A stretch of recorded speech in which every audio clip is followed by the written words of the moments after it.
माँ भारती को प्रणाम करता हूँ, सबके गुरु माता पिता को प्रणाम करता हूँ, बच्चों ढेर सारा लाड प्यार और सभी लोगों को राम राम। और मेरी ओर से आप सभी लोगों को दीपावली की ढेर सारी शुभकामनाएं। प्रभु आपके घर में सुख दे, समृद्धि दे, संयम दे, शांति दे, प्रेम दे, स्वास्थ्य दे।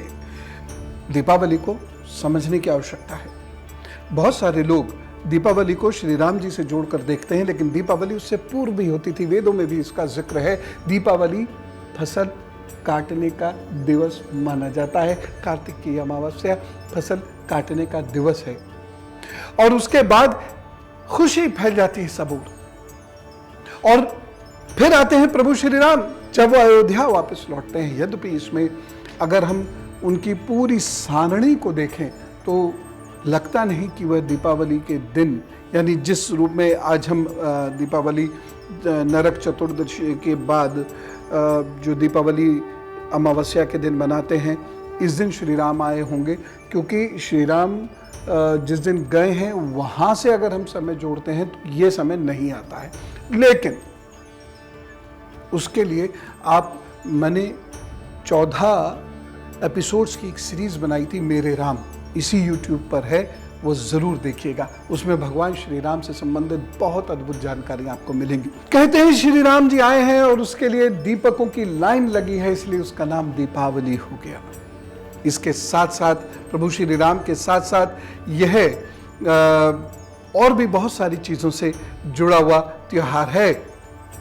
क्या क्या इससे जुड़ा हुआ है जरा सुनिए। इसी दिन भगवान विष्णु ने अवतार लिया है नरसिंह रूप में और अवतार लेकर हिरण्यकश्यप का वध किया है। इसी दिन भगवान विष्णु ने राजा बलि को पाताल लोक का राजा नियुक्त किया था। इसी दिन जैन धर्म के 24वें तीर्थंकर महावीर स्वामी जी का निर्वाण दिवस भी मनाया जाता है। इसी दिन 1577 में हमारे स्वर्ण मंदिर का शिलान्यास हुआ था, इसलिए ये सिखों के लिए भी बहुत महत्वपूर्ण दिवस है। इसी दिन 1619 में गुरु हरगोविंद सिंह जी को जेल से मुक्ति मिली थी, इसलिए भी लोगों ने दीपक जलाकर इस पर्व को मनाया था, या उन्होंने दीपक जलाया था, वो उस दिन यही पर्व था। बंगाल में इस दिन मां काली की विशेष पूजा की जाती है। इसी दिन महान सम्राट विक्रमादित्य का राज्याभिषेक हुआ था।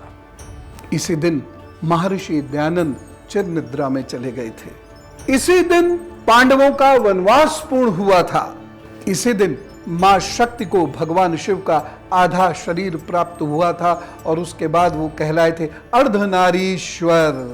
इस दिन इसीलिए बहुत रोशनी की जाती है। ये रोशनी भीतर की रोशनी को भी, भीतर के प्रकाश को भी जहां इंगित करती है, वहीं यह उस काली अमावस्या में धरा के किसी कोने में भी अंधेरा ना रह जाए, उसको भी यह आलोकित करने का पर्व है।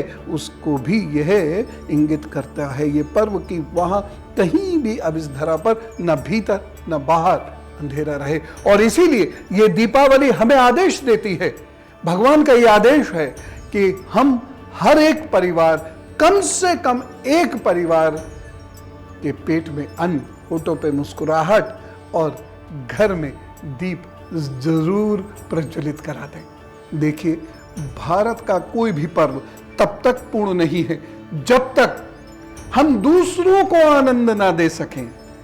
जब हम दूसरों को आनंद दे सकते हैं, उसके बाद ही हम स्वतः आनंद में हो सकते हैं। यह है भारत के धर्म का समाजवाद। दीपावली पर रात के समय में की गई जप और साधना या सिद्ध किए गए यंत्र मंत्र ये महत्वपूर्ण फल देने वाले होते हैं। इसलिए आपने देखा होगा, तंत्र के विशेषज्ञ या मंत्र के विशेषज्ञ या मंत्र शक्ति जागृत करने वाले लोग, सिद्धि प्राप्त करने की इच्छा रखने वाले लोग, विद्यार्थी जो अपने जीवन में बहुत महत्वपूर्ण कार्य करना चाहते हैं, वह सभी लोग इस दिन रात को, मुहूर्त में अभी बता रहा हूं, रात को लंबी जप साधना करते हैं, जिससे उनके घर गृहस्थी में सुख शांति आए, उन्हें सिद्धि प्राप्त हो, सफलताएं प्राप्त हो। तो यह दीपावली को आपने अवश्य करना है। और अब आप लिखिए पूजा के 2 मुहूर्त और इन मुहूर्त का उपयोग करना है। लक्ष्मी पूजा का जो मुहूर्त है वो है शाम को 6:08 से रात को 8:03 तक। गृहस्थ जन इसमें पूजा करें। इस समय पकवान बांटें, अनाज बांटें, दीपक बांटें और घर को भी अपने जगमग करें, खुशबू फैलाएं, दीपक फैलाएं, दीपक की रोशनी फैलाएं। और उसके बाद जो साधना काल प्रारंभ होता है उसका समय नोट कीजिए।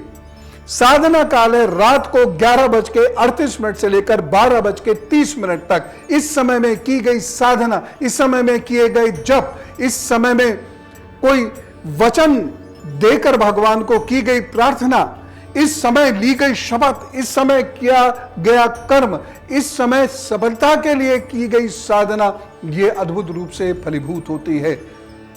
इसलिए यह जरूर कीजिएगा। जो भी मंत्र आप जपना चाहें वह जपिएगा। वैसे मैंने एक खास एपिसोड किया है और वो एपिसोड किया है कि इस दिवाली पर आपको क्या विशेष करना है पूजा के रूप में या सिद्धि साधना के रूप में, उसको जरूर करें। तो आशा करता हूं आपकी दिवाली बहुत शुभ होगी।